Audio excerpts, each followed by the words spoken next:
there's one constant in life, and that's change. Change is always going to come at you. Like, don't get too comfortable. Everything's going to change at seasons in life, whether it's your health, whether it's your relationships, whether it's your business. Things are always good for a certain time, but if you're not staying nimble or ready for change, you're going to get left behind or things are going to fail. Welcome to the Gynergy Effect podcast. I'm grateful to have Christoffer Groves here with us today. Really an incredible story, incredible human being, CEO of Groves Capital, a mortgage company founded in 2016 with his wife, Elena. In just 5 years, they scaled this from 2 employees to 675, funding over $7 billion in loans across 32 states. Chris has been recognized as the CEO of the year in 2024 by San Diego Business Journal, is a member of YPO and sits on Fast Company Executive Board. Beyond the boardroom, Chris founded the 110% movement, a motivational platform built around giving 110% to your purpose, your people, and your potential. He's spoken on stages from New Orleans Saints training field to the Wonderfront Festival, reaching thousands with his message on intentional living. Chris and Elena live in San Diego with their 2 children. I'm so grateful and blessed to have you be a part and share energy together.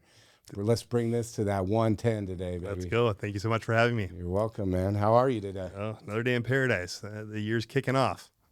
Year is kicking off for sure. Big part of our episode today is take control of your life and building an empire with your partner while maintaining soul alignment. I really appreciate that about you. And one thing I've actually learned a couple things from you already. And we've met a few times. We had some really powerful interactions, and I really resonated with 2 things. One, you talked about frequency. Mm-hmm. You talked about the energy that's in your life. That's the frequency that you live at is what you attract into your life. Great. I found that to be really powerful. So we'll touch on that a little bit. Love it. I remember when I was 7 years old, I played tackle football. Okay. And I had the most incredible coach. Mm-hmm. His name was Coach Jeff Johnson. Yeah. And he brought the most amount of energy. I went through a tough childhood. Mm-hmm. And he brought this thing. We used to always go, I love football. Everybody was screaming, I love football. Mm-hmm. But one of our rules was we always give our 110%. Yeah, buddy. It wasn't 100%. It was 110. That's right. Go above and beyond. So when you said that, man, I was like, man, this is my guy over here. I love it. Resonates deeply with me. So Chris went from a small town in Wisconsin with no money, no connections, to running a company that funded over $7 billion in loans. Your dad told you something when you were young that you've never forgotten. What was it? Well, we come from very humble beginnings. My father was a blue-collar worker, and mom was in a similar space. But he said, son, I didn't give you, I'm not giving you a name that means anything, and I'm not going to give you any money, but I'm going to give you a work ethic. And that always stuck with me. My dad really did give me a work ethic. He was definitely a workaholic. I'm probably within the same realm. Yeah. But for me, it became a personal message to use my work ethic to make my name mean something.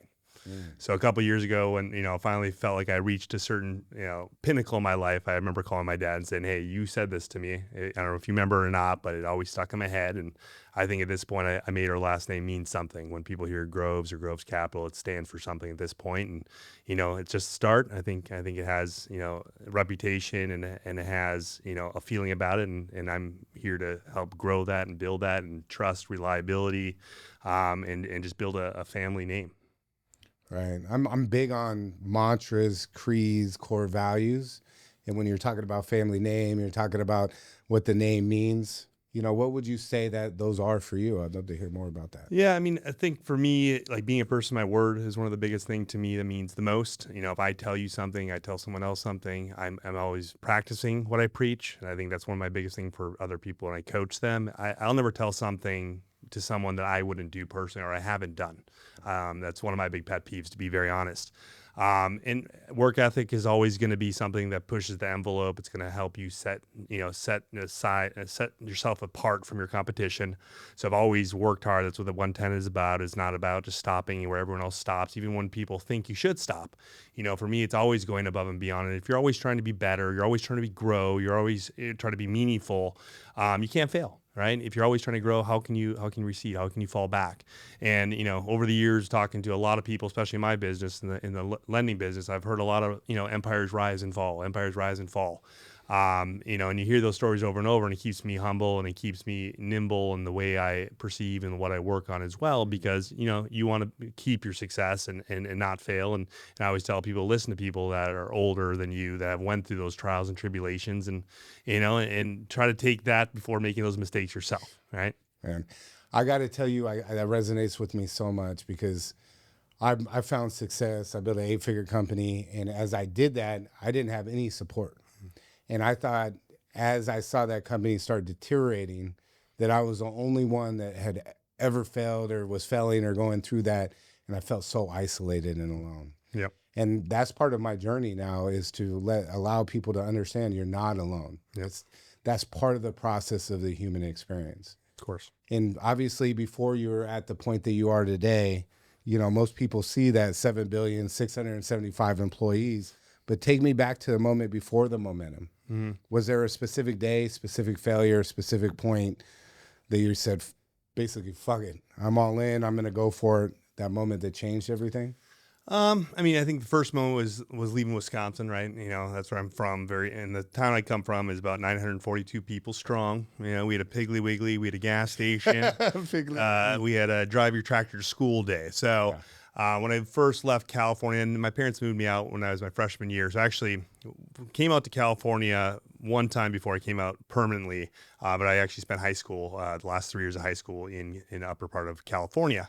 But when I made the initial move, I remember telling myself, because I was a younger kid, I was shorter, I was chunkier kid, I did not have confidence. And I remember that move, talking to myself, have a self-talk, and said, I'm gonna change who I am. I'm gonna change how people perceive me. I'm gonna stand up tall. I'm gonna work out. I'm gonna gain control of my life. And literally, I remember that summer, I worked out nonstop. Ended up shooting up from 5'6" to 6 foot that summer, standing up tall, and then just that presence of like saying, doing it right, and then like having that as a benchmark to say, okay, I've done it this time. Can I do it again? Can I do it again? And reinventing myself or reinventing someone else, like a lot of people feel like they can't. But it's something that's totally capable, but it does take a lot of work, it takes a lot of discipline, and it takes a lot of manifesting and believing you're at a certain level before you're there, right? They say the most successful people in the world, the billionaires, are the delusional about who they're going to become, what they're about, and they're so optimistic and they're so positive that they're going to get there. That's what really separates them from everyone else. It is the mindset. So at a young age, that's kind of what I started teaching myself, and I've done that. And it's something I constantly, teach and focus on with myself, is kind of reinventing as I go into new stages of my life. Obviously starting new companies right now in the tech space, something I never thought I'd be into. But once again, I got to change the way I do things, the way I present myself to people. It's a whole new different business aspect. So each time you got to be able to evolve. And that's the one thing I always tell people. There's one constant in life, and that's change. Like, change is always going to come at you. Like, don't get too comfortable. Everything's going to change. Seasons in life, whether it's your health, whether it's your relationships, whether it's your business. Things are always good for a certain time, but if you're not staying nimble or being ready for change, you're gonna get left behind, or things are gonna fail. So I think that's always the key to success: is don't get comfortable, be ready for change, and you got to realize that sacrifice is one of the biggest things that you have to do to become successful. But a lot of people are not willing to sacrifice certain aspects and complain about they're not happy to where they're at. Right. So in those early days, right? Mm-hmm. Because it's easy once you have that, someone can sit back and say, oh, it's easy for you to say that because you did it, you found success, and to replicate it. Yeah. But if somebody's thinking about taking that jump and they're jumping into it, and they're at this point that they're starting to hit that resistance. Yeah. They're feeling that friction, and they don't know, should I continue to go or should I quit? Mm-hmm. Can you think back to a time where you were in that point, and how did you dig deep through that, and what was your decision-making process when you went through it? Yeah. I mean, there's been a lot of junctures in my life where, like, you're starting a new company, you're taking a leap of faith, things are not going the right way, right? You're not seeing instant success. And I think a lot of us, anytime we do something, we don't see an instant success or instant gratification, like, oh, it's not working, I'm going to move on. And that's where you see a lot of people fail in fitness, fail in their relationships, fail in their business as well. One of the first, when I moved out here from Wisconsin, from college, I started off a personal training business, and I went on my own and started just bringing up clients, and it was hard. I mean, I was going door to door, like picking up clients. I was on the beach handing out flyers, and doing whatever was necessary to become successful. But for me, it was constantly prospecting, constantly looking for the next client, following up with people, and little by little, it started to grow momentum. And I've always used that in anything I do. It's persistence, it's consistency, and we all have doubts, right? Even every company I start on, do I have doubts in my head that I could fail? Yeah, of course. That's also a driving force to push me forward. But I think about other people, that have won through other things, and that kind of humbles me in aspects. Like one of my favorite guys is Sylvester Stallone. Like how many times he failed in all the adverse things that would happen to him before he got successful. That's one of the things that I think in my mind. Like this guy had, people said no talent, he couldn't talk, looked funny, and then look at him now. He's still crushing in his almost 70s now, right? Or someone like Dwayne Johnson, who's waking up at 3 a.m. every day, regardless. He's way busier than I am, and I think I'm busy, but every time I think I'm not waking up or I'm not motivated, those are two people actually I think about, and I'm like, okay, they're doing it, they're still pushing on. I'm gonna keep pushing on as well.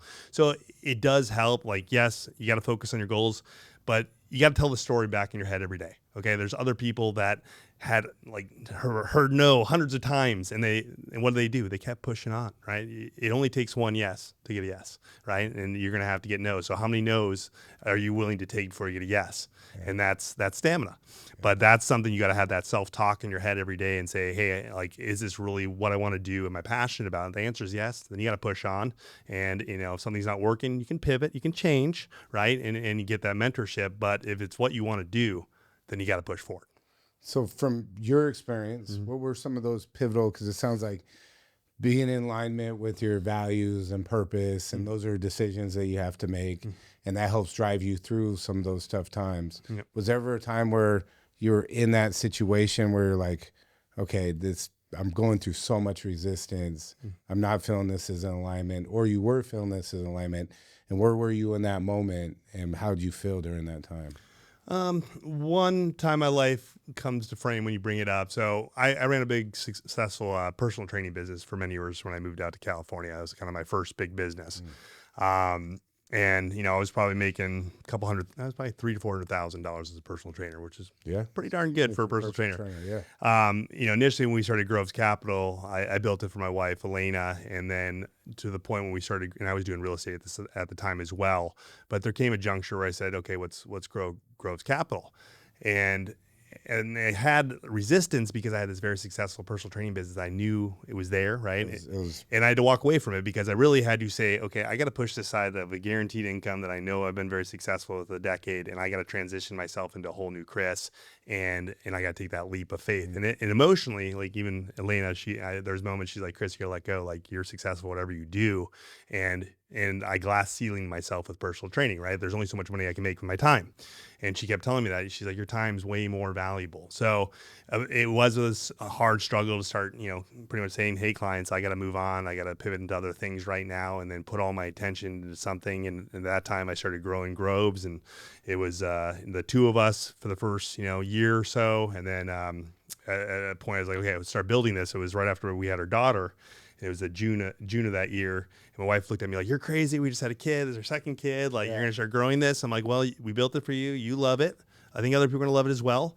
And I just started recruiting. And, by the end of that year, within 5-6 months, I had 50, 60 loan officers. By the next year, I had another 600 LOs. So it was just, putting myself fully into it and just surrendering to, like, I need to make this a success. And yes, I'm sacrificing something that's good, but for something that could be great. And it was. So having that self-belief, believing that you could do it, and then taking that movement, that momentum to shift your identity and say, you know what, this is no longer, I know where I can go here. Yeah. And that's no longer okay with me. Yeah. And I'm going to take that next step, and then committing to that. And how was that, having somebody with you by your side to believe in you, to say, hey, it's okay? Yeah, it was definitely great. My wife definitely always pushes me as well, and I'm a very motivated person. But she actually gives me that extra push, and obviously she's my support system, my wife, and I want to make her happy as well.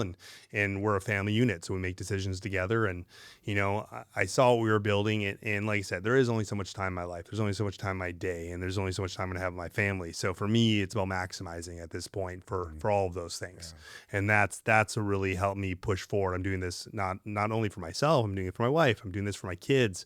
I'm doing it for them to have a better life as well, right? And have that, the sort of balance, to make it all happen.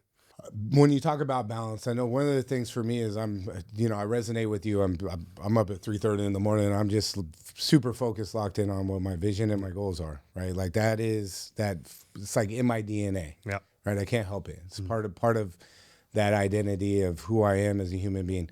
But sometimes when you're that driven, and part of what I'm working to solve, and part of I think what you're working to solve, because it's some problems that we have had at times, is that burnout that can happen from that. Yeah. That when you're pushing so hard that you start running on fumes, and then you're not getting that 110, maybe you're getting 70. Yeah. But if you were to take some breaks or take that beat, or maybe adjust some stuff. So maybe you could speak to a time in your life where you were able to identify, you know what, I'm not doing myself a service by being part of who I am and driving so hard. It actually ended up being a disservice.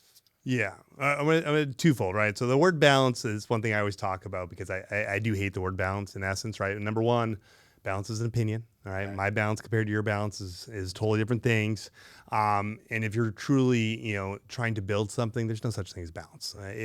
You're going to be very unbalanced, and what are you going to do? Like I said earlier, you're going to sacrifice a lot of things to get to that point. And a lot of the people that have made it will use the word balance, right? Because they've attained a certain level that they've earned the right to balance, right? And balance is at a realm you feel comfortable with. Now, I think around COVID, like when I was really pushing the envelope with recruiting, I wasn't sleeping a lot. I was getting anxiety. Obviously, I was home all the time. So it was the point where I was putting stress in my body, my mind, and fitness has always been a big part of my life. So I remember making a credence, because I was getting to the point where, I was getting burnt out, and obviously I was just home all day long with the kids, working. And I think a lot of us went through the whole thing too. So there wasn't a lot to look forward to other than work. And that's why I grew my companies so much in those times. But then I took a step back and said, okay, I need to prioritize sleep was a thing at that point. Like I said, I need to minimally get 7 hours of sleep. Right. And something that small, because sleep's so crucial to everything else, is crucial to my balance. So I am pretty much a workaholic. I'm pretty much nonstop, but I'm very good about getting sleep. That's non-negotiable for me at this point, unless I have to, there's deadlines or things that come up, of course. But for the majority, like I do prioritize sleep for healing and my health. Also fitness. I don't ever skip workouts unless I absolutely have to. Again, for me, that's my balance time as far as me working on Chris, and getting my energy out or anxiety out in the morning is one of those non-negotiables, and keeping to a certain shape as well. So, health's always number one for me as far as for me to balance. Like that's my balance, working out and, doing those hot saunas or red light therapy and things like that. Because if you don't have health, you don't feel confident, you don't feel good about yourself, you're not gonna be successful, right? That transpires to the room you walk in, if someone's confident or not, right? And so for me, health is that number one. It's still a passion of mine, Health is still a passion, because if you don't take care of yourself, how can you take care of others or anything else? Exactly. Well, and I always tell people, the people that work out, the people who are disciplined, that's really the same as business. What are you doing? You're building, you're following a plan, right? Does the plan always work out? Do you get instant abs right away, right? Do you have instant huge, 17, 18-inch biceps? No. You work your butt off. You go to the gym day in and day out, and you look in the mirror like, I don't see results. And then finally you see results if you didn't give up. Right. And as I've always told my clients, like business and in a workout plan is very similar. It's just most people give up before they see the result, because they're looking for the easier fix, or it didn't work right away. And that's the one thing I've always keep in mind too. Like I know how to achieve success based on following a plan, because I've seen it done for myself personally and so many other people. But really the key is just not giving up and pushing that envelope. Keep pushing through. Yeah. Even when it hurts. If it's not hurting, you're not pushing hard enough, to be honest. If you're not uncomfortable in your life and you're trying to grow something, like it's fine. If you're comfortable and you're happy, don't listen to that from me. But if you want to build something, you really want to grow, it's going to be uncomfortable. You're going to sacrifice things. You're going to sacrifice your time or going out with your friends or drinking or doing things like that. I think I did a video the other day. I said, hey, you're not going to see me much for the next 2 years. This is my time to grow again. I'm building another company. I'm focused, and I'm not stopping until I need to be where I need to be. And a lot of my friends, I told them in person, I'm like, I'll see you in a couple of years. I'll see you every once in a while, but I'm not going to be around as much. And I just want to set that expectation. You wonder what's going on. I feel that's fair. What I love that you just said is about setting the expectation. So people understand it's not personal. This is my personal boundaries that I'm setting, my belief, my mission that I'm on. And this is why it is. It doesn't have it because so many people, they're afraid to set those boundaries. Yep. And you just spoke about that very clearly and concisely. And I appreciate that because to give people to feel like they have permission to say, you know what, this is what's important to me. Mm-hmm. This is a boundary I'm setting. Me and Yessie last year, we went the whole year and then we just continued with not drinking. Mm-hmm. Right? It wasn't something that we did often, but it became a non-negotiable for us. Yeah. And once we did that, it wasn't even a conversation. Yep. Right? We set the boundary. That's what it was. People didn't think that we were going to drink or try to do that. Yep. And it's just, if it's not in alignment, why do it? And it sounds like you have a bigger purpose that you're working on, and is you're going to dedicate that time and that energy. Exactly. Because you have this vision in your mind that you see very clearly, and you're going to see it all the way through. It doesn't matter. Absolutely. And that's that. Talk about that 110 real quick, because that's how big a gap and difference, because I say this quite often, but I love the 110 because that extra 10%, talk about how big a difference that makes. I mean, for me, yeah. When I say the 110, everyone's like, "What's the 110?" Like, and my friends give me crap, like, "Oh, it's 100%, Chris. Can't go this," or "Oh, it's 200%," and it's always a laugh. And what it really means to me is going the extra mile, right? Not because it always benefits me, right? Not because I'm going to monetize something for going above and beyond, but because I want to, and because everything will come back to me in some form, as far as putting that energy out there. So what does that mean, right? If I have a client that I'm helping with a real estate transaction or a loan, right? And if they ask me, "Hey, Chris, I need help with my fitness, and can you help me write a plan?" Sure. Am I going to charge them for that? No, I'm just, I'm happy to do those kind of things. Or I need a referral here, or I need my advice here. I want to sit down with you. So for me, like, it's not always transactional, with my business. And that's not what life's all about. Like, I try to help as much as I can within obviously protecting myself in addition as well. But that's what it's about, like for me and my friendships, is doing those little things and not asking for something in return and just doing it. Like yesterday, even for my son, when I give him chores, it's like, eventually I just want you to do the chores without dad asking you. If you see something needs to be done, you just do it, and don't ask and don't seek for validation of those things, because it just needs to be done. I'll notice them. And that's what I teach my kids, as me and my wife go, talk to them a lot about as well, is just do what's necessary, and if you do more, you're going to see a result, and you're going to see a greater result, right? And like, doing more is not going to get you less. Doing more is not going to get you less. That's right. Do more, not expecting things in return. Yep. And watch the returns happen. Yeah, and it will, because you're putting that energy out there, and the people that help people, like when someone sees you as not just, hey, this is Chris, he's just divine to doing loans or real estate or AI, whatever it is, they come to me like, hey, I can come to him for anything. Like, he's a wealth of knowledge, or he's got a Rolodex like crazy, which I do. Like, for me, it's an ecosystem. Like, and I have so many friends, like, oh, you need a CPA, cool. You need a car guy, cool. You want a motivational speaker, I try to just give those referrals out. And I don't ask anything. A lot of my friends are like, oh, I'm gonna give you a piece of this. I'm like, I don't want a piece of this. Your business. Like, when you send me something, I expect it's mine. This is my business, my company. I make money. This is yours. Take it. I don't need a piece of it, unless it's like a direct realm of what I already do as well. And I think a lot of people don't think like that. They think they go a little bit like, what am I going to get from it? And then people feel that energy as well. Right. It's always like, oh, what? I made a call once. I introduced this guy. Where's my cut? You're like, what? Yeah. I appreciate that. Thank you so much. But I just never go, like, I don't think like that. Right.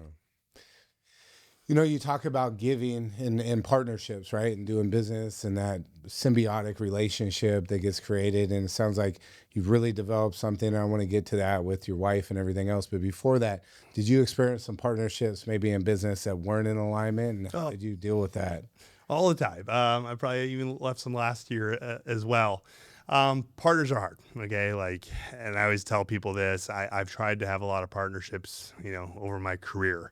One's always prevailed, and that's wife. And actually, even recently, last year, me and my wife were kind of going, not, we still ran Groves Capital, but she was starting micro companies, I was starting other companies, and we're kind of doing our own thing. So the first time, like, we weren't on every call, we're in every meeting, we're in our separate offices, but we're in life with the other, but we're always used to doing everything. So we had that point where we're kind of running separately. And it just, like anything else, like, most people don't perform what you perform. Like, most people don't have the same goals, right? Like, finding another partner, right? Say you're working with another guy, has the same goals as you, same work ethic, same timing that they want to contribute to something, whether that's monetary, whether that's physical labor. It's far in between. So it's very, very difficult. So for me and my wife, we have the same goal. Like, if we're in the right alignment with our marriage, then, our goals together of how our life should look, how our children should be raised, what happiness looks like to us, what monetary living that we want to have, like, we push together and we know we're going to execute. So, when she started building out the Groves IQ, we talk about it later on, but, I saw, like, it was, at first I was like, it looked okay. It wasn't really what I was going to be. And then it started morphing. And it got to a point where I was like, okay, you have something here. And she kept telling my other partner, she said, I'm going to steal Chris from you. I'm going to steal Chris. Like, I know him, like, he's a beast, but he's putting all his energy with you guys, and I'm going to take my husband back. Yeah. And I got to the point where, you're right, I'm coming back to work with you. Like, I see what you're building here. I think we can blow this up together. And I cut out the other partners, my other business. I said, I'm out. I'm sorry. Like, I need to realign right now. And I know I have a successful partner, and I know she executes, and I don't have to worry about where her mind's at. And I'm going to dedicate my time. And I did. So I cut out a lot of people. I cut a lot of business out of my life, and I started really focusing on our new company. And the momentum just, like, pushed, just like our last company. And they were like, you came home, right? And that's kind of essence. Yeah, that's a beautiful thing, because I know a lot of people, they're like, oh, let me diversify everywhere. Yeah, it's tough. And it sounds like you were spread out a little bit. Yeah. And you said, hey, you know what? Instead of being spread out, I have a formula that works. Yeah. Let me narrow that focus in, and let me provide that support and go all into what this one thing is. 110. So that we could see it all the way through. But if I didn't take, even for her, like, she did things on her own, I did things my own. And once again, it made us appreciate each other even more so in the way we were in business and where we are in a relationship. And also taught me things, right? Taught me about what things I don't want to do and what things I really want to focus on. So it's not bad to veer off every once in a while, try different things. Like, like Elon Musk has probably started hundreds of businesses we don't know about. Does he succeed at every one of them? No. There's a lot of things that fail. I don't succeed at every business I run. Right? I've had businesses that have failures. That's part of life. Part of the game. And then you get a unicorn, or you get one that pushes it off, and then it takes off. So, there's nothing wrong with going out and testing things out and making sure you have a metrics, and then figuring out what's going to be the best for you. So it sounds like you intentionally look for a partner who would be your wife, best friend, and business partner. It works out like that. All our friends, they kind of laugh. They're like, I don't know how you work with your wife, and that anomaly to do so. But it works very well, and we keep each other accountable. And like I said, we have the same goal. That's the hardest thing, is to find a partner that has the exact same goal, like, of achieving it together. And that's what I always tell for partners, like, really ask your partner the hard questions. Like, what does success look like for you? How much hours do you want to put in this business? Are you going to put any money into this whole thing? Like, where do you want to see this going? Do you want to sell it off? Like, these are the hard questions that no one has when they get in a partnership. I want to start a company. Great. Let's do this, and this. And they don't really know what happens if a breakup. It's like a divorce in a business. Yeah. You got assets. You got things coming and going, and it's tough. And if you don't start asking those questions at the beginning, when things fall apart, they fall apart hard. And I think that's what anyone that's looking to get into partnership is, make sure you ask those hard questions, even sitting down, even going in front of a therapist or a business coach, like, to have sit down and ask these questions, and make sure you answer honestly. It will save you a lot of time and money. Well, you're talking about a partnership, and then you're talking about a marriage, and then you're talking about the mother of your children. Yep. And so how do you balance, because obviously if there's friction in one place, maybe that creates friction in another place. Yeah. And then that contributes to go on. Your home is like your solid, like your place, your haven to go, right? And, me and Yessie are partners with Gynergy, and we're building some AI product as well. And we're just all into what we do. Yeah. And so I understand the stress that can create, and the pressure, then dynamics. Yeah.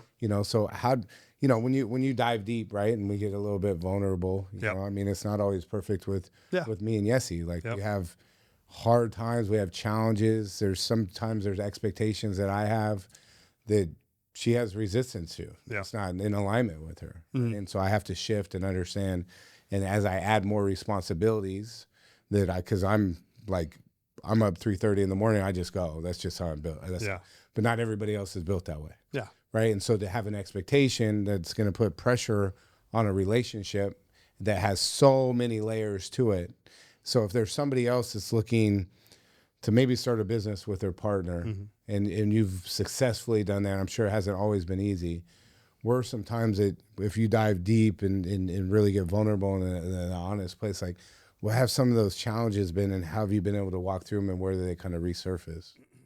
Yeah, I mean, and me and Elena have been married 13 years this year. Okay, Congratulations. 2 children. My son's Beautiful family. Thank you, brother. You guys got a beautiful family. Thank you. Yes. And our son's turning 12, and our daughter's turning 8 this year. So yes, it's been a lot of trials and tribulations, and it didn't start like there's been moments. I think one thing Elena said to me at one point that we've kind of always used the mantra when we're irritated by things or something's bothering us or angry about something.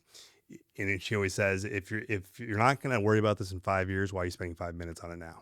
That's such a great mantra. Right? I love that. And that is the one that she came with. I'll give her credit on that one. But that's where I always think a lot too, when issues come across to me, like we get irritated about little things. Yes, we're human. We have our little bickers here and there. But at the end of the day, it's like, is this worth the energy to fight about? Right. And that's one thing I even talk to my son about. It's like, you got to choose your battles, right? With a lot of things, especially with your marriage. And if you're running a business with your wife as well, or partner, you got to choose your battles. What's really important? Like, what are you pushing on? But you also have to challenge each other. Like, we challenge each other to stay in shape for each other, for health, to keep the traction alive. She challenges me to, be more present with the children or spend more time with them. Like she's a very nurturing mother, amazing mother. And that was one big reason I married my wife. She's an amazing mother on top of being a business beast. She's definitely more nurturing than I am, from that side. And you got to have that, but I'm also the tough guy, dad's got to be the tough guy and teach those things as well. Tell me say. We try never to go to bed angry. Very rarely do we ever go to bed angry. We try to talk through everything. Sometimes you're angry. For me, like I'm better texting or like communicating, like nonverbals. That makes sense. Like I'll do like actions, like I'll bring flowers or cook her dinner or do something like that. That shows love for me. She's very good verbally, like saying things to me that like pump me up. Like I'm a Leo. I like the ego being stroked. She's amazing with that. So I know anytime when I'm angry, I may send her a text. Hey, I thought about this. I'm sorry. Like it'll kind of like break that ice before we get into there. And she'll give me her perspective. So we use our technology sometimes to break it because it's hard sometimes to like be vulnerable with each other. So I've used that from time to time. That's my tactic with getting around those issues. But they're going to come, right? And at the end of the day, why are we fighting about this, and what's the emotion tied to it, right? And a lot of people don't think, why are you really angry about this thing, right? And sometimes we just have our moments. Like last weekend, we were driving up in the rain to Oceanside, the soccer game. Everyone was driving 10 miles below. I'm freaking out driving. I'm a little road raging from time to time. Have my moments, and then she's like, "Why are you so angry right now?" And I'm just like, I don't know why I'm pissed off. Like sometimes you're just pissed off. And you're like, I'm just pissed off right now. And I'm trying to like calm my mind. I'm like, Chris, why are you? You shouldn't be pissed. Yeah, you're just fucking pissed. And then you're just mad because you're mad, and you're like, I'm stopped. So then you gotta get it out of your head sometime too, and you're like, why am I doing this right now? Just let it reset, and just smile and say, you're right, which is move on. And I said that to my son too. Like everyone has their moments. Dad has his moments. You have your moments. We all do. Just take your moment, apologize, and say, hey, let's just move forward and let it go.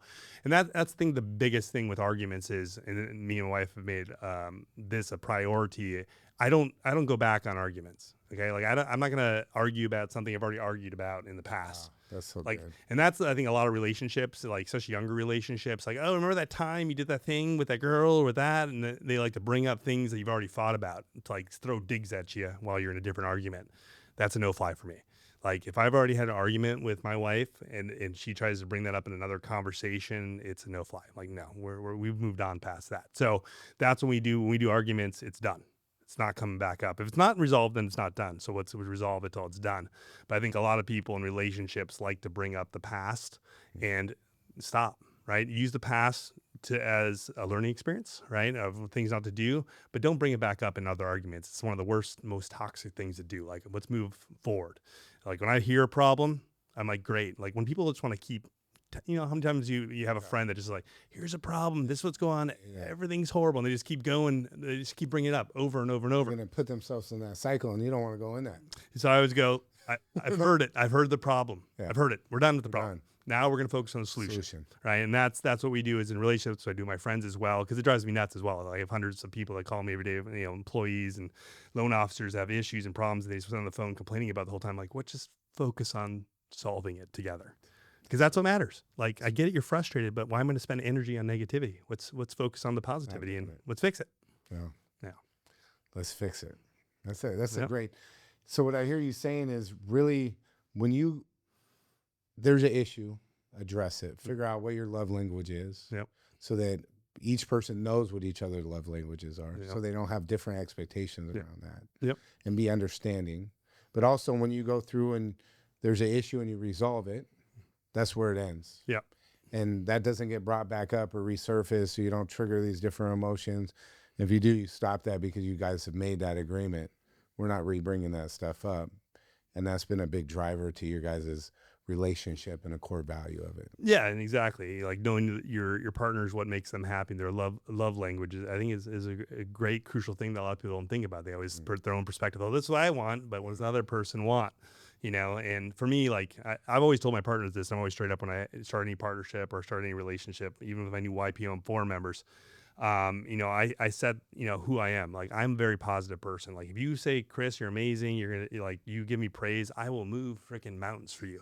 I will crush, I will dominate. But if you start talking down to me or, you're a POS or this or that, like, you'll turn me off and I will move on very, very quickly. So, and my wife knows this about me. If you want to push me, you give me praise, yes, I'm okay with criticisms happen, but if you're always negative, you're always toxic with that, for me, it's an off switch and I move on very quickly. So I tell my friends that as well. Like, this is how I expect our relationship to go. This is who I am. This is how I'm motivated.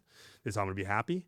And I at this point in my life, I don't have time to waste with relationships. I always tell people who I am right away. If they're cool with it, great. If they're not, it doesn't matter to me.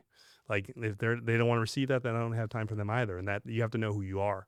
And sometimes saying no is the better thing for you, Being intentional about your time and energy. Mm. And once you know who you are, then you attract people in that similar vibration. Mm-hmm. I think that's what connected us. Yep. I resonated with your energy, your philosophy of Yep. life. I was so grateful. And then you look at, you can always look at somebody's partner, Mm-hmm. and that tells you a lot about who they are as well, right? Yep. And then you look and see your kids and how just it looks so beautiful, your guys' family. Thank you. But then you look at, okay, another layer, and I understand, I appreciate how challenging it can be to be so layered with your partner, because it really, I always tell Yessie this, I'm like, okay, we have a great relationship personally. Mm-hmm. If we can do the same thing in business, Mm-hmm. that's like fast tracking a relationship 10 years. Oh yeah, for sure. You learn so much. And if you can go through the challenges, Mm-hmm. then you can really enjoy the fruits of what comes from that. Yeah. And I think the one thing with partnership, me and my wife figured out early time, because when we first started our company, there's a lot of headbutting, right? We're both we're big in sales. We're both very good salespeople. And we're competitive.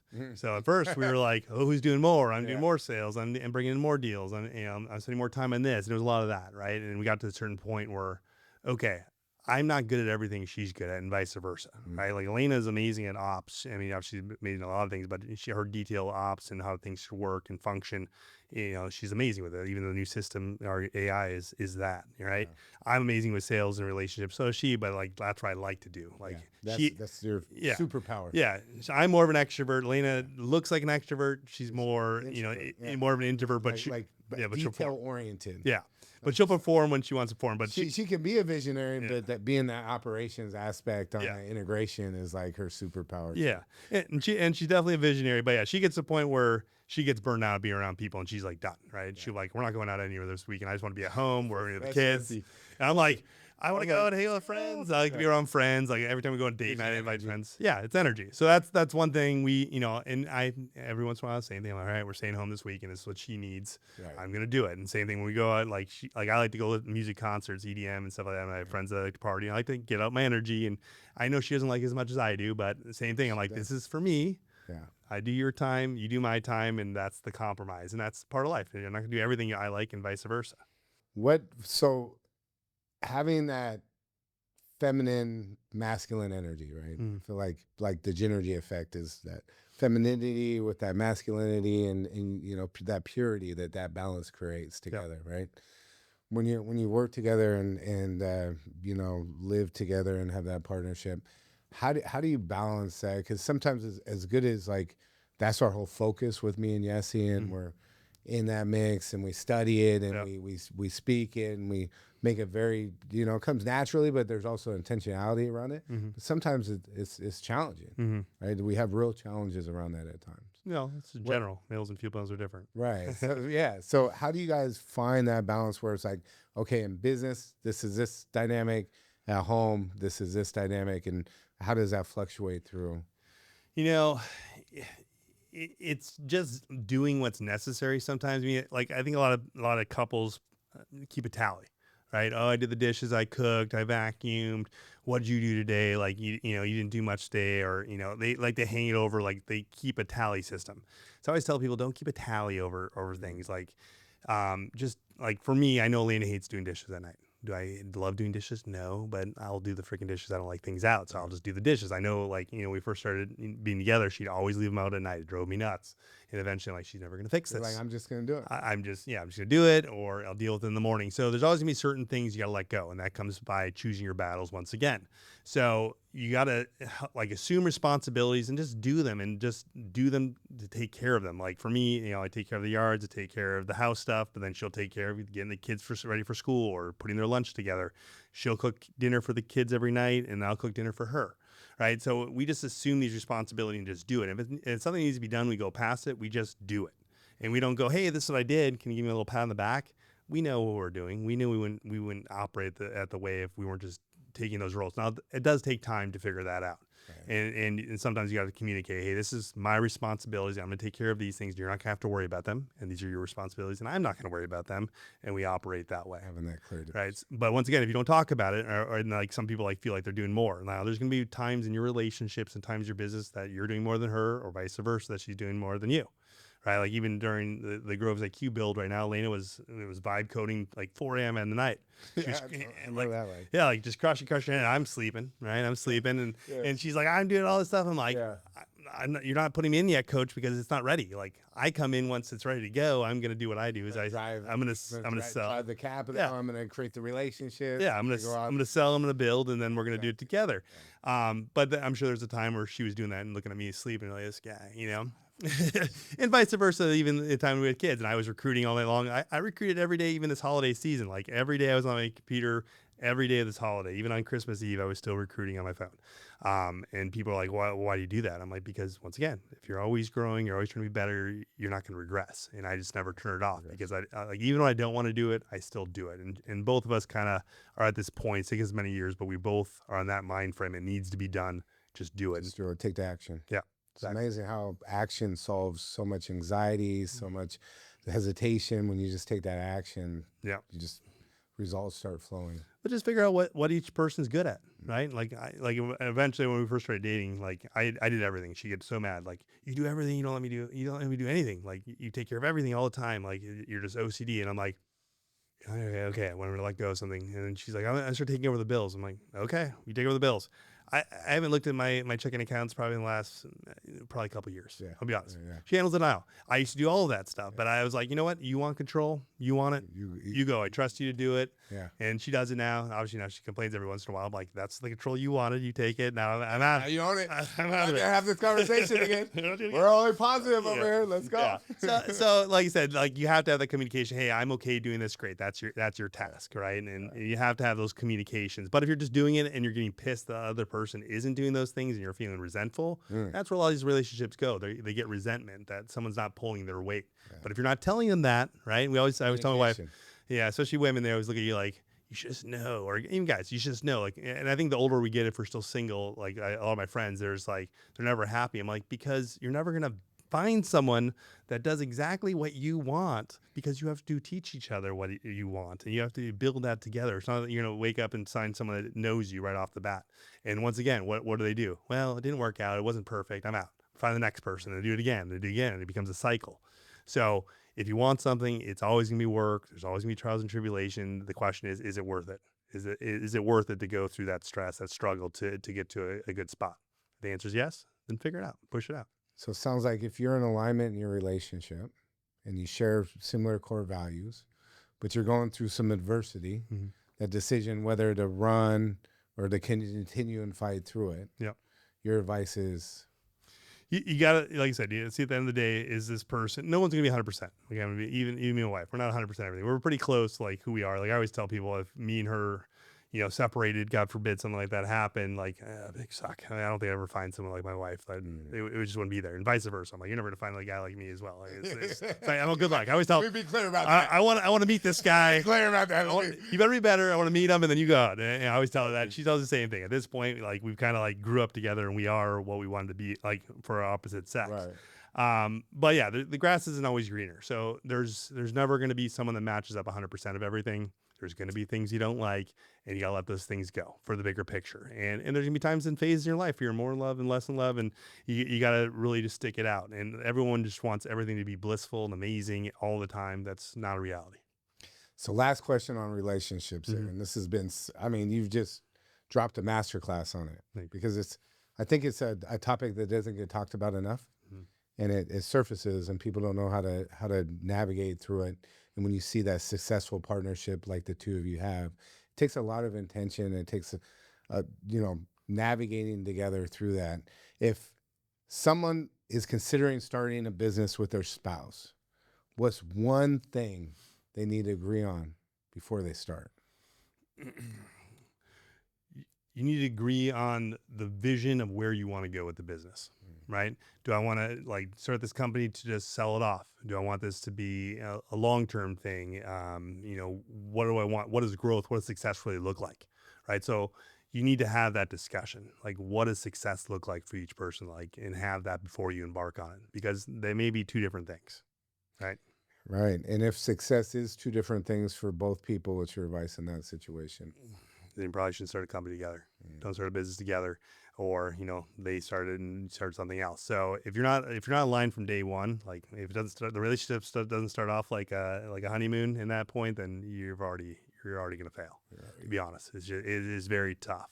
So, and everyone wants to start a company together. Like I have a lot of friends that they're like, I wish I could do this with my wife. I wish I could do this, but it's the communication with it, and it's giving up control, and it's also you got to rely on someone. You got to be able to trust them to do what they need to do, and vice versa, and that takes time. And a lot of people, it's hard to trust someone else with. If you're married, a lot of people just don't trust them to do a certain way, right? You got to let go of that at some point. If you really want to grow and build something, you got to let go of some control, but you got to know the control you're giving to someone else that they're going to do. And you're going to be okay with that. Has there been a time in your guys' relationship where on the business side, some of that trust may have been broken? And if so, like, how did you rebuild that? I don't know if it's ever been like a feeling I'm broken, right? I think last year it was more like we were doing different things on top of our other business. So it was kind of like it wasn't the same flow. So I was kind of broken in the way we were moving, through life together. So in essence, we weren't on the same cadence for a while. It's almost like she mentioned it many times. She's like, oh, we're just doing everything together, every meeting, everything. Like, so we get down the day, like, what do you do all day long? And you're like, oh, gosh, I want to go through this again. Like, but normally we do everything together. So we know what we did, half the day. So we had that moment, but once again, it brought us closer to realize, hey, we came back together saying, hey, we're the best partners. We'll just focus on what we do best, and we do it together, and let's crush. I love that, bro. I love that. We talked about, identity and the evolution, and you mentioned about you having control all the time, right? And so on the business side of going through that evolution of letting go of control, when you had 2 employees, you're doing everything yourself, loans, all of that. Now you have 675 people. At what point did the person who started the company have to die so the CEO could be born? So up to about 50 or 60 loan officers, Elena and I did everything. We did payroll, we were the HR, we were the recruiters, we were the trainers, every freaking hat.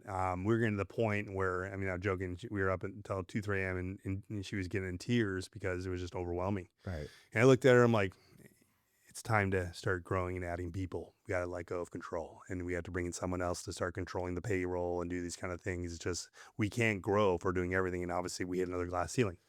So we have to expand. And I think a lot of people, that's where they never take a business big. Like, it always stay small because they're not ready to give up control, or they don't find the right people to do so.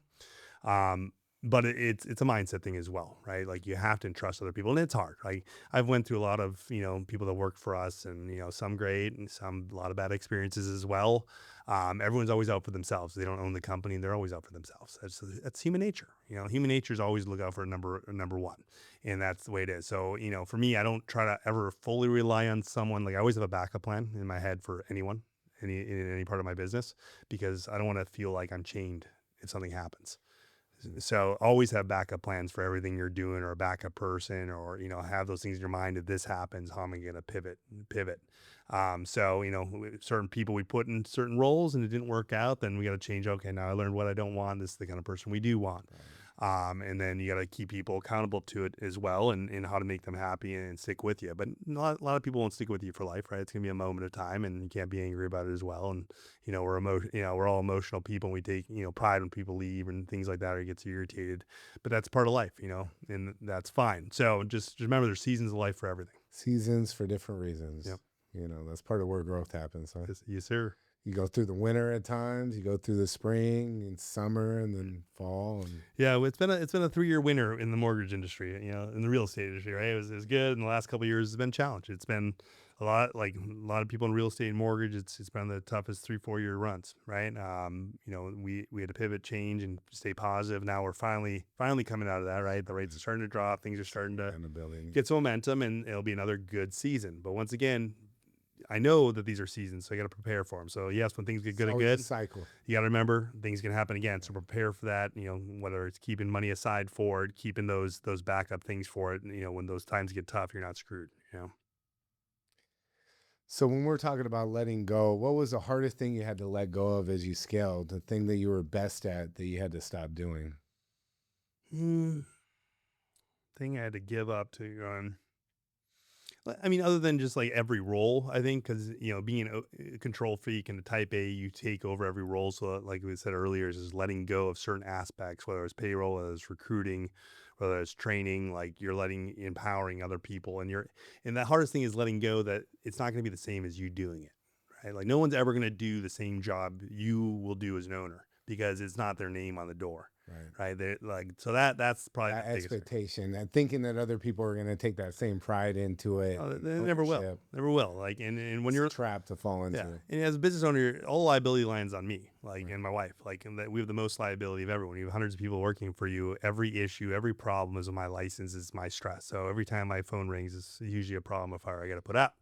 And that's the reality. Now, like, a lot of people can't handle that too. Like, a lot of people are like, oh, I wish it was you, and it must be nice. I'm like, well, once again, be careful what you wish for. Not like, a lot of people don't want that risk, right? Or they don't want that responsibility. The calls at 9 o'clock at night on Christmas or wherever, right? It's like, it doesn't matter when you have an overall responsibility to what you're running and the people. Yeah. And every once in a while, I'm going to drive, you look at those construction people, like, well, that'd be kind of cool. You have that minute.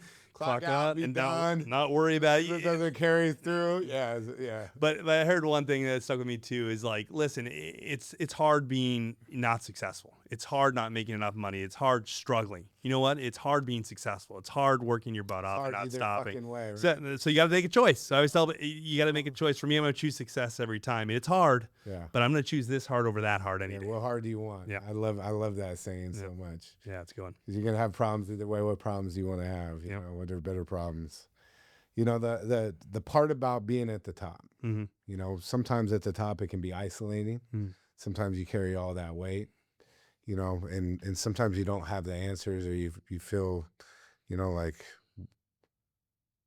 what do I do next? And so when you're in that mode or that moment, what do you do? Do you have anybody to reach out to, or how do you reshift yourself or find the answers that you're looking for?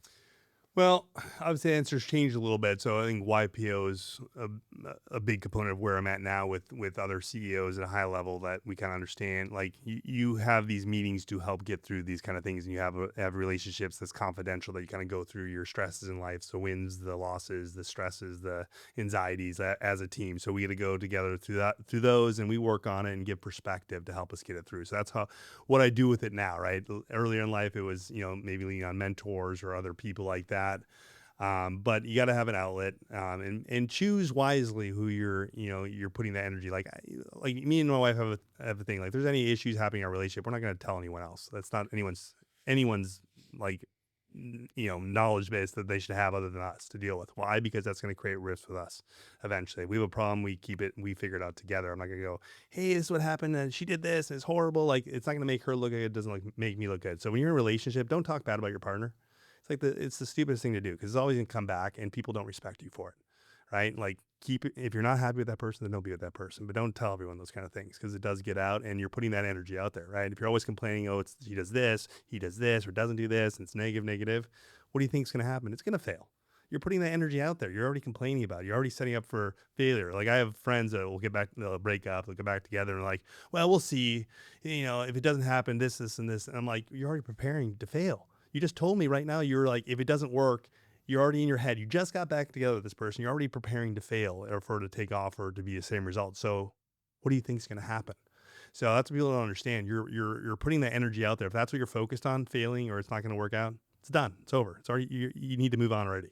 Like, that's something you got to work on in your head. So, for me, I'm optimistic, I'm positive about certain things. If it's a good energy, I'm going to put my efforts into it. But if I already know it's going to fail and that's in my mind, most likely it's going to. So where your focus goes, energy flows. Exactly. Like, you gotta put the energy out there what you want, and choose the people around you, like your friends, like the ones that you keep in your close circle.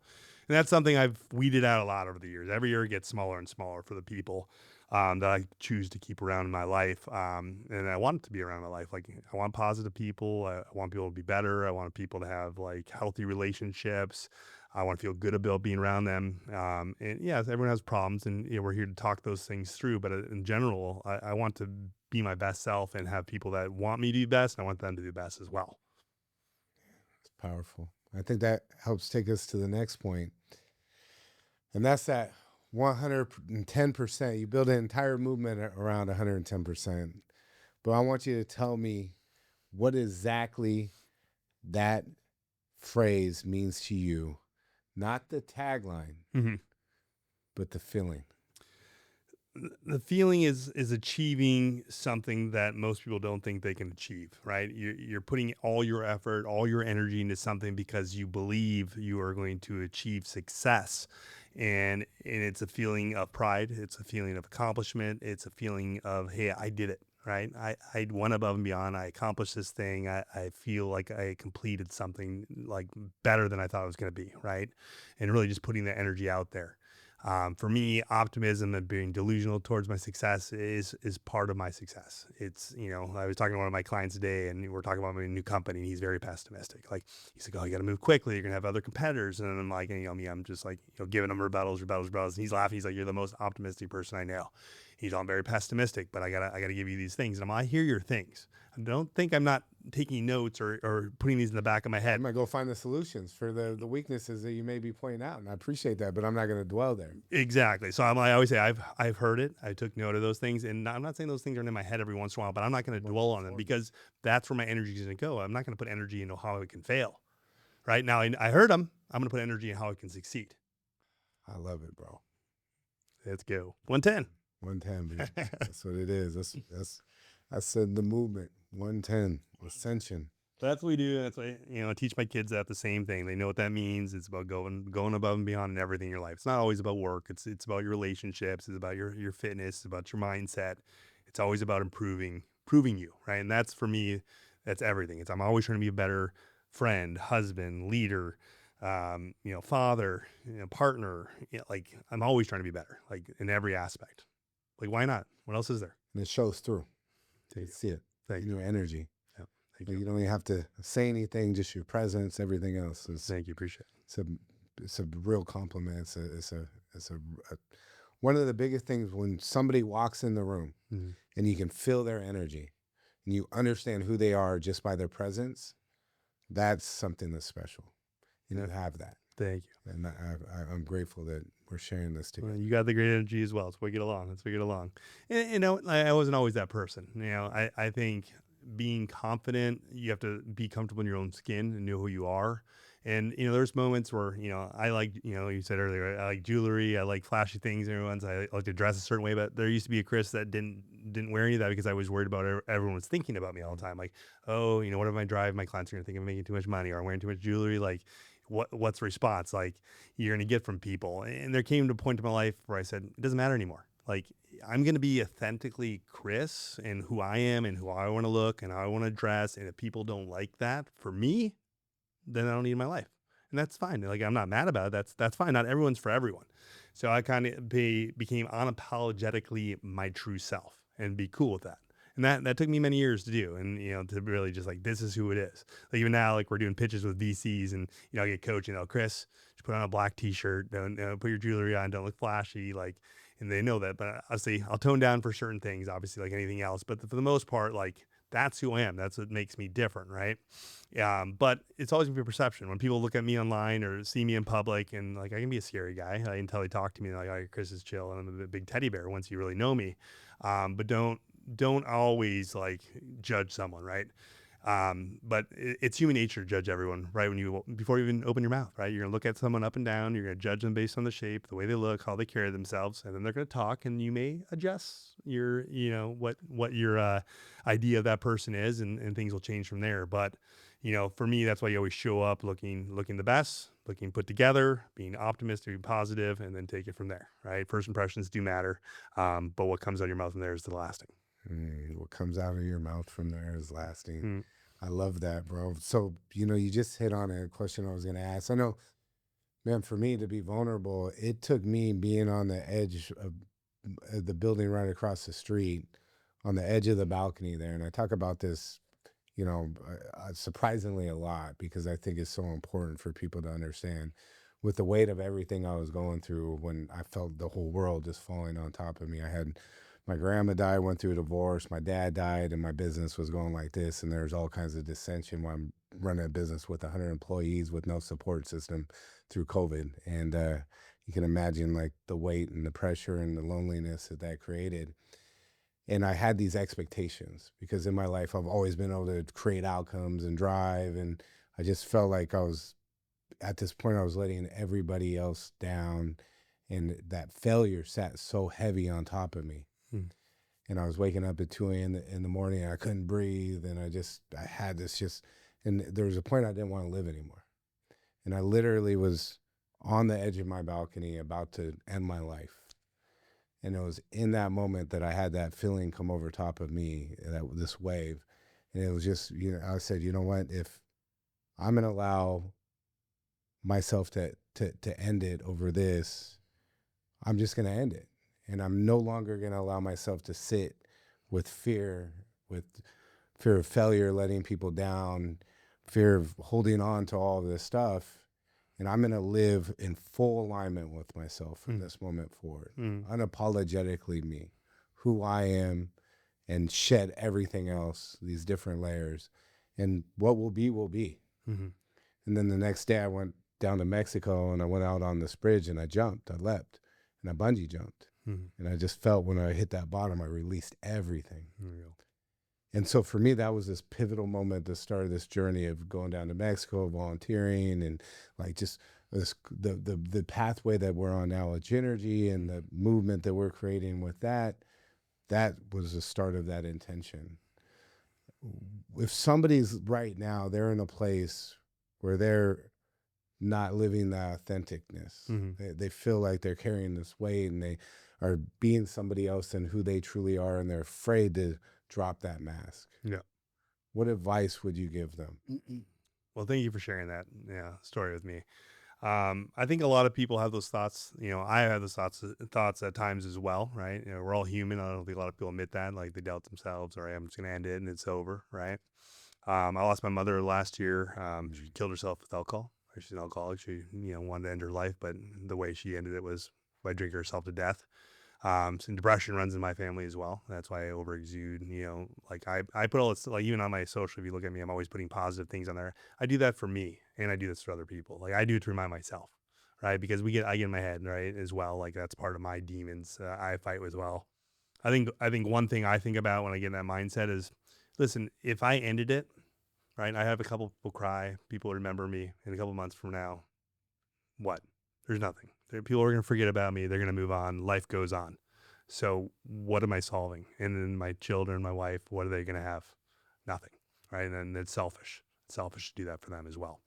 But that's the biggest thing. At the end of the day, if you're gone after a few months, after a few days, like people are going to move on. Like it's going to it's a funeral, and then they're going to forget about you eventually, and it doesn't solve the problem, right? So trials and tribulations are part of life. You got to put yourself out there. It's not always going to be easy. There's going to be a point in life where it's going to get very tough. It's going to get emotional. You feel like you're going to lose it all. Like I've had points in our lives that I thought we were going to lose it all, right? And I've come back swinging from those points. And I always remember in my head, once again, those other stories, those people that I look up to that went through those similar things, right? How many times people claim bankruptcy and then they're the president of the United States, Yeah. right? Or, they lost it all and they came back up again, right? So there's tenacity, there's energy you got to put into everything you do every day. And when you think it's the end, it could be just the beginning. Actually, the other day, Monday, me and my wife probably had a horrible day. I'll be honest. Like, one of the worst days, both of us. It was emotional. We just had attorneys, like, just BS. Let's just say at the end of the day, like, she was at the moment where I'm just over it. I'm over it. And I was actually on Instagram, and I saw this video, this lady, and I just started watching it. I don't know why.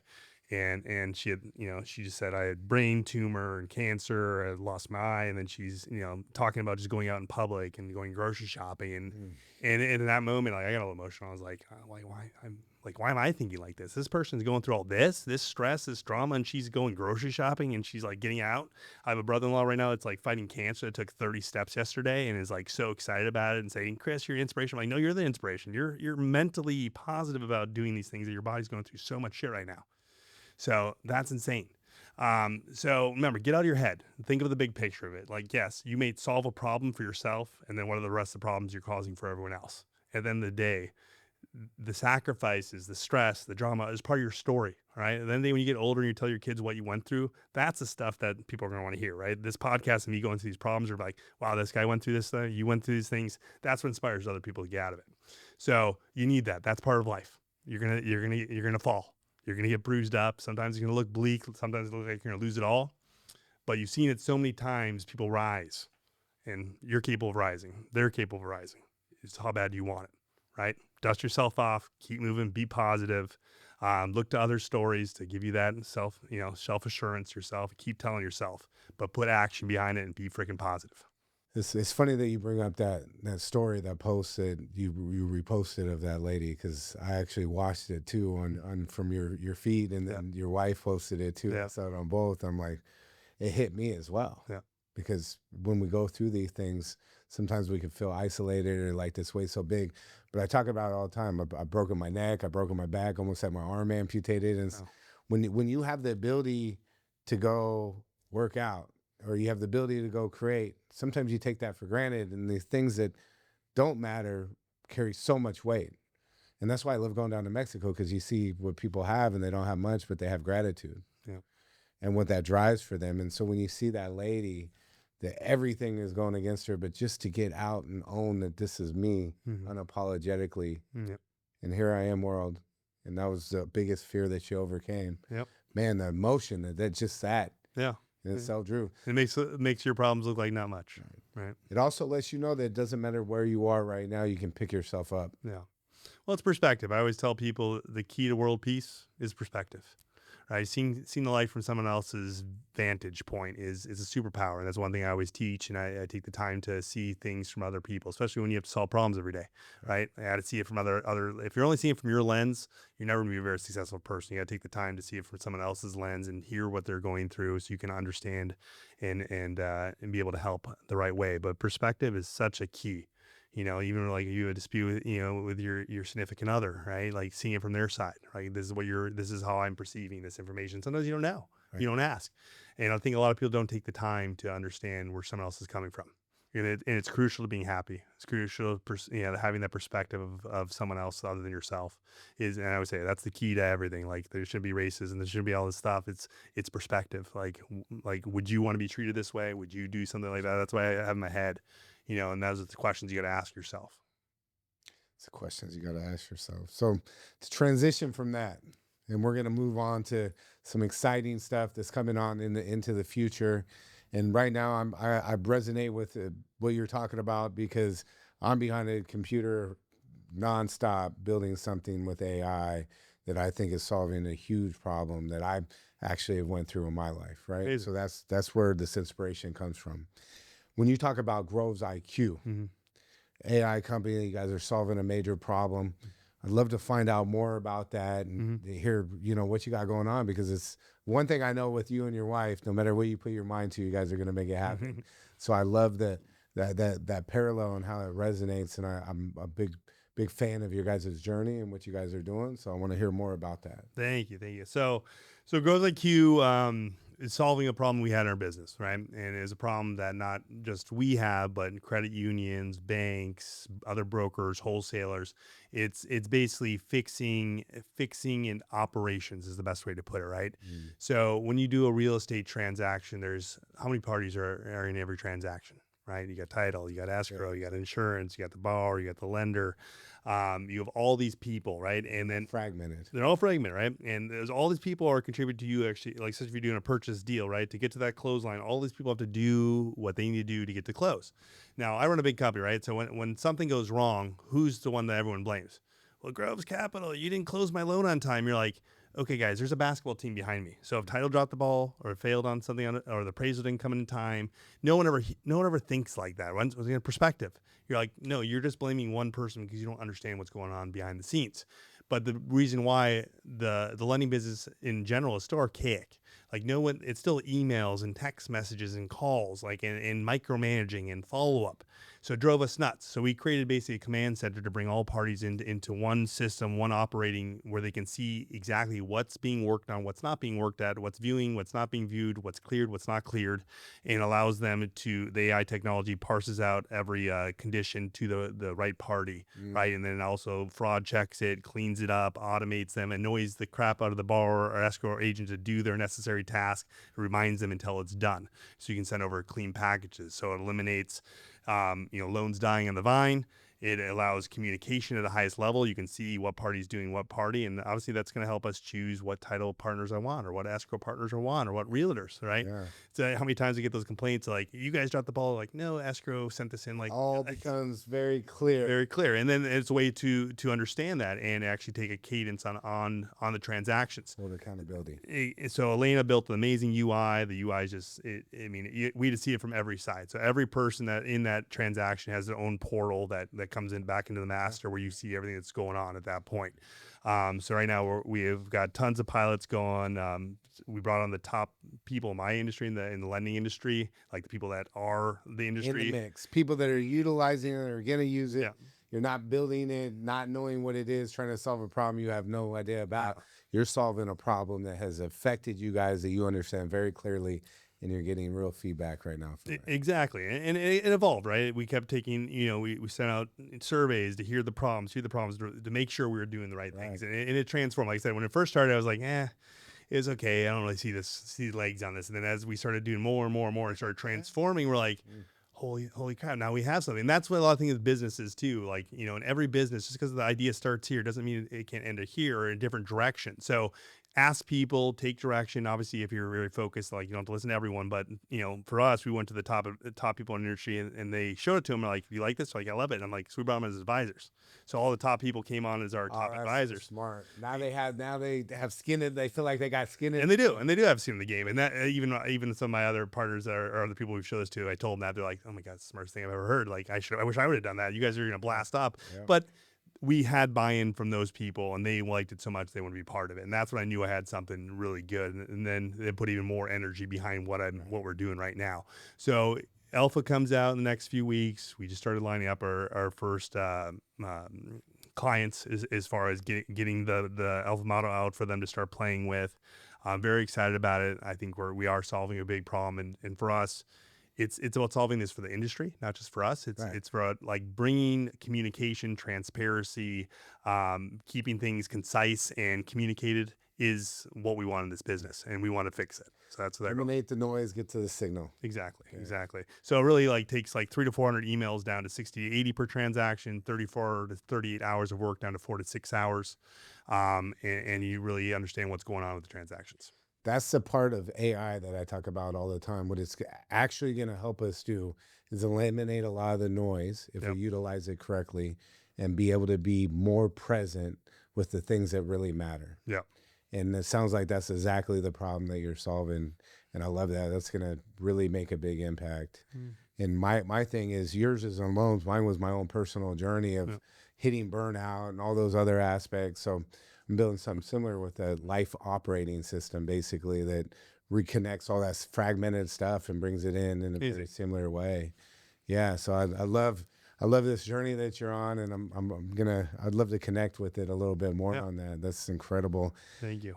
From a legacy standpoint, I'm sure legacy is something, and legacy is not a statue. Legacy is how do you make people feel and that ripple effect that it creates, and what are you remembered by? And when you think about that legacy and you think about your two kids, what feelings and what embodiment and what do you want to, what is your desire to be remembered for as they're telling their kids stories about their father?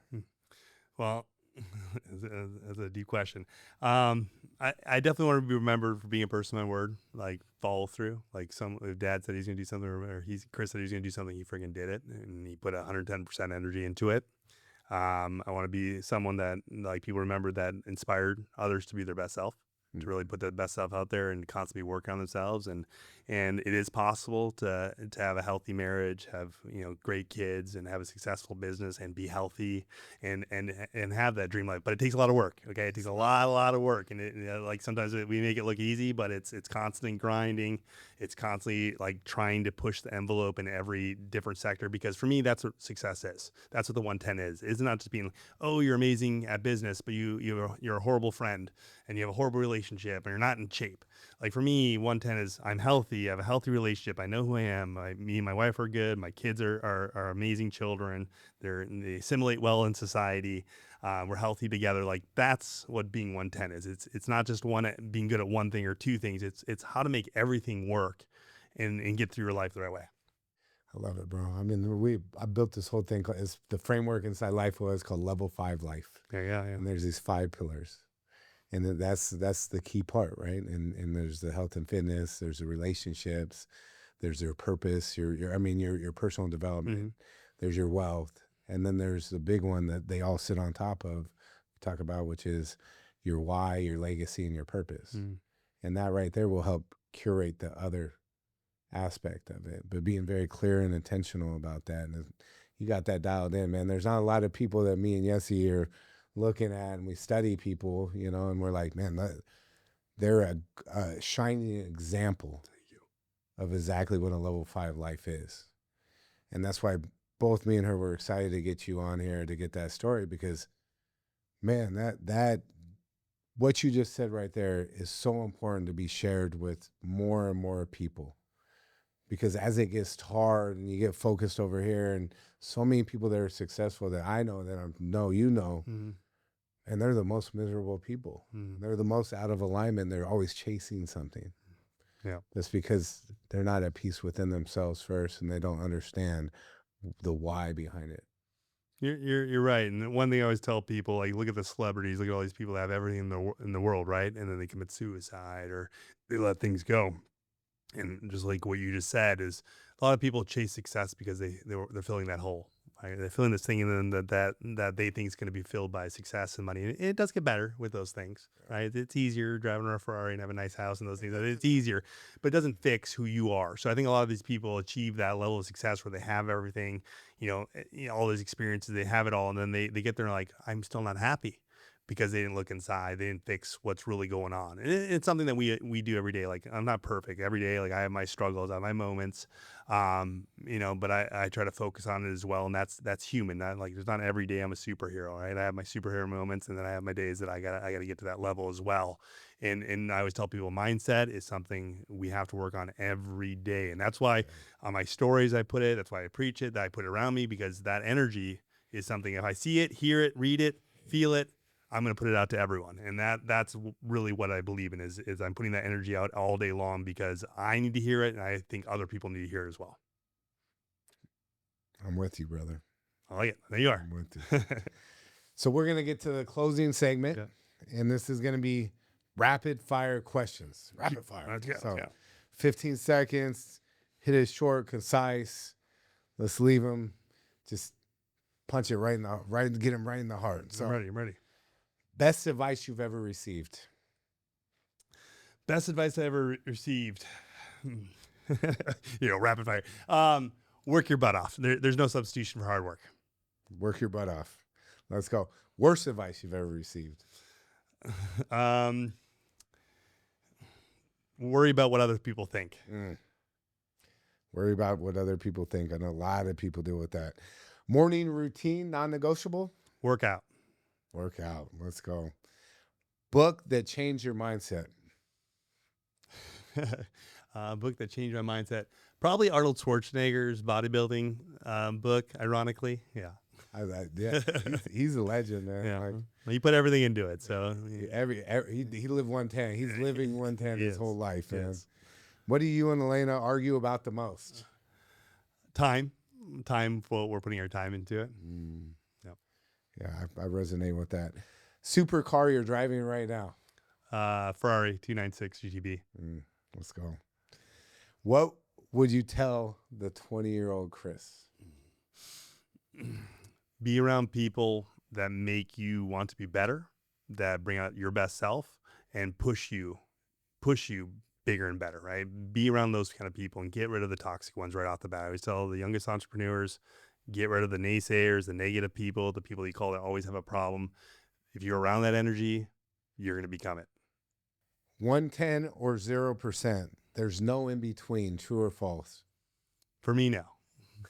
For me, it's 110 all the time, and give it your all, because why? At the end of the day, if you're going to put effort in something, why am I going to give a little bit and not go anywhere with it? Why give a little bit and not? If you're going to do it, do it. Give it all. Anything is how you do everything. That's right. Give it all. Give it all. Give it all. I love that, man. This has been an incredible interview, incredible connection. You inspired me through this. I'm so grateful for that. Your energy is contagious. Final question for you, Chris. If someone's listening is in the position that you were in, maybe they're in their own Wisconsin moment, struggling, running on fumes, wondering if it was worth it, what would you want them to hear? You got to work on your mindset every day. You have to believe in yourself. You got to believe that the energy you surround yourself is going to help you see result, and you have to work your butt off for it. There is no easy way. There is no shortcut. You're not just going to hit the lottery. You may, but it's very, very unlikely. Just put in the work, be positive, be around positive people all the time, and give it your all. You're never going to get done and say, I give it my all, and be mad at yourself. If you give it your all, you give it your all. Go all in, 110. Go all in, 110. Let's go. We'll end it with that.